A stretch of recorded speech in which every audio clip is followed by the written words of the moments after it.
Si Julia at ilan pang mga kababaihan ay nagbuburda ng mga panyo na iaalay nila para sa kanilang minamahal. Magandang araw, binibining Julia. Andyan ka pala, Tinyong. Magandang araw rin sa'yo. Kay gandang panyo naman yan, Julia. Maaari ko bang makita? Ay, wag na, Tinyong. Di pa naman tapos Saka na. Sige na, saglit lamang. Ano bang ikinahihiya mo? Hindi wala. Aba, para sa akin ba yan? May ENF na nakalagay. Asa ka pa? Hindi to para sa'yo, no? Sinungaling. Di ba ang ibig sabihin ng ENF ay Antonio Narcisco Flores?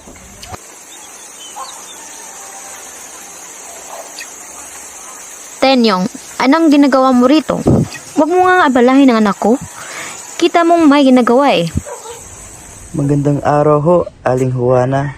Naparito lamang po ako upang lawin ang iyong anak. Julia, huwag mong kalimutan na ikakasal ka kay Miguel, iyong pamangkin ang Kura Paruko. Pero inay, hindi ko po gusto ang lalaking iyon. Tenyong, dinakip ng mga Kastila ang ilang Pilipino at kasama na ron ang iyong ama dahil pinaghihinalaan silang rebelde. Dali-dali namang pumunta si Tenyong kasama ang kanyang ina na si Kapitana Putin sa kwartel sa Bulacan kung saan ikinulong ang kanyang ama.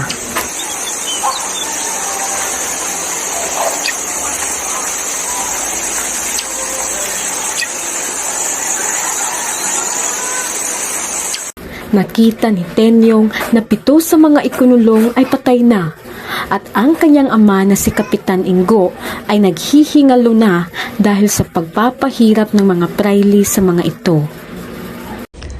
Ama, ano pong nangyari? Ano pong ginawa nila sa inyo? Ama, wag po. Huwag niyo po kaming iwan. Isusumpa ko. Ipaghihiganti kita, Ama. Pangako ko sa iyo, bigyan ko ng katanungan ang pagkamatay mo.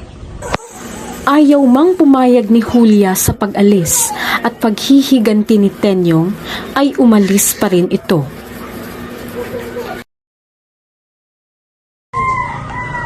Julia, aalis mo na ako. Nais kong ipaghiganti si Ama at para ipagtanggol ang bayan natin mula sa kamay ng mga Kastila. Nakikiusap ako, Tinyong. Huwag kang umalis. Paano pang mangyari sa'yo? Paano na ako? Paano na tayo? Lumipas ang 1 taon, ngunit wala pa rin kahit isang sulat o balita na natatanggap si Julia galing kay Tenyong. Ano na kayang nangyayari kay Tinyong? Kalimutan mo na nga ang lalaking iyon, Julia. Tanggapin mo na lamang ang kasal na ninais ni Miguel. Napilitang sumang-ayon si Julia sa kagustuhan ng ina, ngunit hinihintay pa rin niya ang pagbabalik ng kanyang tunay na minamahal na si Tenyong. Tinyong, ikakasal na ako. At iyong ina ay pumanaw na. Nasaan ka na ba? Bumalik ka na. Iligtas mo ako. Ikaw ang gusto kong makasama, Tinyong. Lucas, pakibigay ang sulat na ito kay Tinyong. Pagkakarating ito, binibini. Humingi ng tulong si Tenyong kay General Leon Villa at sumumpa ito na ito'y tutulungan upang maikasal pa rin siya kay Julia. Hindi na nakagawa pa ng sulat si Tenyong dahil biglang sumugod ang mga makabibi. Pagkalipas ng 1 linggo ay nakatanggap ng liham si Julia galing kay General Villa na nagsasabing pumanaw na si Tenyong. Labis na kalungkutan ang naramdaman ni Julia sa nabasang sulat at tuluyan na rin siyang pumayag sa kagustuhan ng kanyang ina. Itigil ang kasal at narito na si Tenyong. Nais kong ikasal kay Julia bago ako pumanaw. Kung iyan ang huli mong kahilingan, pagbibigyan kita. Mamamatay ka rin naman at si Julia at Miguel pa rin ang magkakatuluyan. Ikinasal nga sina Tenyong at Julia at biglang bumagsak si Tenyong. Tenyong, huwag mo kong iwan, Tenyong! Anong ibig sabihin nito, Tenyong? Wala akong sugat at maraming salamat dahil sa wakas ay kasal na kami ni Julia.